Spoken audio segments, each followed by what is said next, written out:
Čak i ako sumnjate u efekat čija semenki, ne možete da ih izbegnete jer su široko rasprostranjeni i možete ih pronaći u jogurtu, pecivima, slatkišima, a možete i sami napraviti čija napitak ukoliko želite brzo da smršate.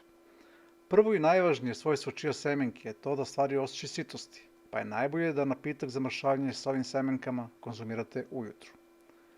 Priprema i upotreba. Čija semenke je najbolje konzumirati u napicima, s obzirom na to da u sirovom obliku ne apsorbuju sve svoje hranjene materije. Čija napitak je preporučljivo pripremiti uveče, kako biste ga konzumirali u toku narednog dana ili samo za doručak. Dovoljno da ih natopite vodom i ostavite da ostoje, a ujutru će vas sačekati napitak sa semenkama koje su želatinaste i guste. Potrebno je svega 15 minuta da postanu takve, pa ukoliko zaboravite da ih pripremite uveče, to možete da učinite ujutru neposredno pre doručka. Možete ih kombinovati i sa jogurtom, salatama i čajem, čija semenke nemaju jak ukus i negativna dejstva, pa ih možete uvrstiti u svoj svakodnevni meni.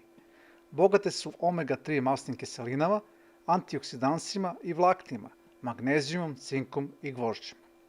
Kao što smo već napomenuli, optimalna upotreba čija semenki podrazumeva njihovo potapanje u vodu.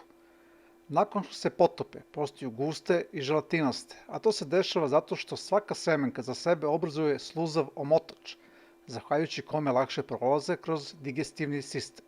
Blag i prijatan ukus ih čine pogodnim za kombinovanje sa raznim jelima, pa ih možete dodati u kolač ili salatu, mada najbolje utiču na mršavljenje ako ih dodate u neki napitak za mršavljenje. Odlično su rešenje i za nadutost, koje prestaje da se javlja nakon nekoliko dana konzumiranja čija napitka.